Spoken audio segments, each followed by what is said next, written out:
শুরু হচ্ছে আজকের গল্প বাঁধন। কলমে ইপ্সিতা মিত্র। শোন বাবু, আর আমি ওই বাজা মেয়ে মানুষটাকে এ বাড়িতে রাখতে পারবো না। তুই যদি কাল ওই মেয়ে ছেলেটাকে ওর বাপের বাড়িতে না দিয়ে আসিস, তাহলে আমি অন্য জল পর্যন্ত ত্যাগ করব, বলে দিলাম। এই এক নিঃশ্বাসে কথাগুলো বলে গেল প্রতিমা দেবী। পাশে বসে থাকা প্রতিমা দেবীর বড় তীর্থবাবু চুপ থাকলো না। শেষে এই বয়সে কি তোর মাকে না খাইয়ে মারবি বাবু? এত বড় অমানুষ তুই! একটা বাইরের মেয়ের জন্য তুই আর কত জ্বালাবি আমাদের? অপয়া মেয়ে মানুষ একটা, বউ হয়ে আসার পর থেকে শুধুই অশান্তি আর অশান্তি। অপলক দৃষ্টিতে কথাগুলো শুনছিল অনির্বাণ।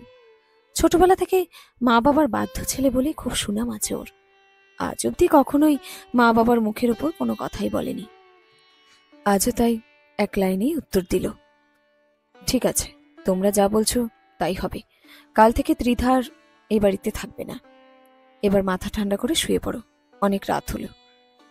সেদিন পাশের ঘরে বসে শ্বশুর শাশুড়ির গলার আওয়াজ স্পষ্ট শুনতে পাচ্ছিল ত্রিধা।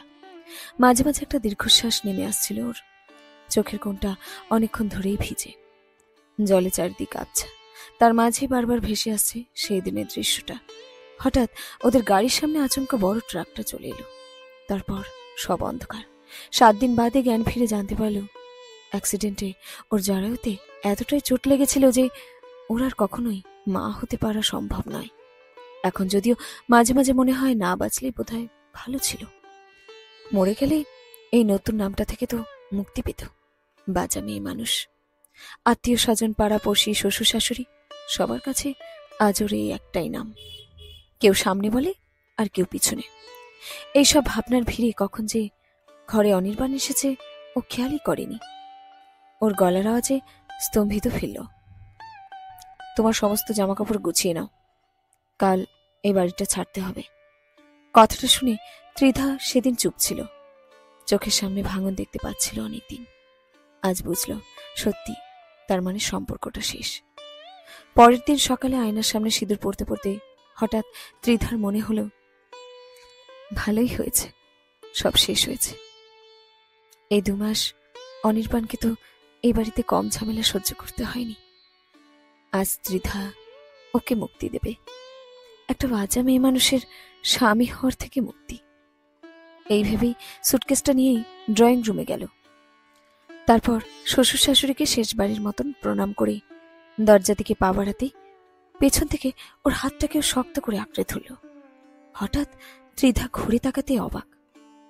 অনির্বাণ ব্যাগ কাঁধে ত্রিধার হাতটা শক্ত করে ধরে দাঁড়িয়ে। এখন শ্বশুর শাশুড়িও এই দৃশ্য দেখে চোখ কপালে। ছেলে ব্যাগপত্র গুছিয়ে কোথায় যাচ্ছে? আমি ত্রিধাকে নিয়ে চলে যাচ্ছি। ওকে বিয়ে করেছিলাম কারণ ওর সঙ্গে থাকবো বলে। ছেড়ে দেওয়ার জন্য তো ওর হাতটা ধরিনি মা। আর সেই দিন গাড়িতে আমিও ছিলাম। যদি ত্রিধার বদলে আমার সাথে এরকম কিছু একটা হতো, তাহলে কি তোমরা আমাকেও বাড়ি থেকে বের করে দিতে? কারণ তোমাদের বংশ রক্ষা হবে না। যাই হোক, তোমাদের কথার উপর আমি কখনো কিছু বলিনি, আজও বলবো না। তাই ত্রিধা আজ এই বাড়িটা ছাড়বে, কিন্তু একা না, কারণ আজ আমিও ওর সাথে বাড়িটা ছাড়বো। ভালো থেকো। কথাটা শেষ করে অনির্বাণ ত্রিধার হাত ধরে সামনের খোলা দরজা দিয়ে বেরিয়ে গেল একটা নতুন পৃথিবীর খোঁজে। আর দরজার ওপারে পড়ে রইল নিঃসঙ্গ দেয়াল, জংধরা মানসিকতা আর নিস্তব্ধ 2 মানুষ। শেষ হলো আজকের গল্প বাঁধন। কলমে ইপ্সিতা মিত্র।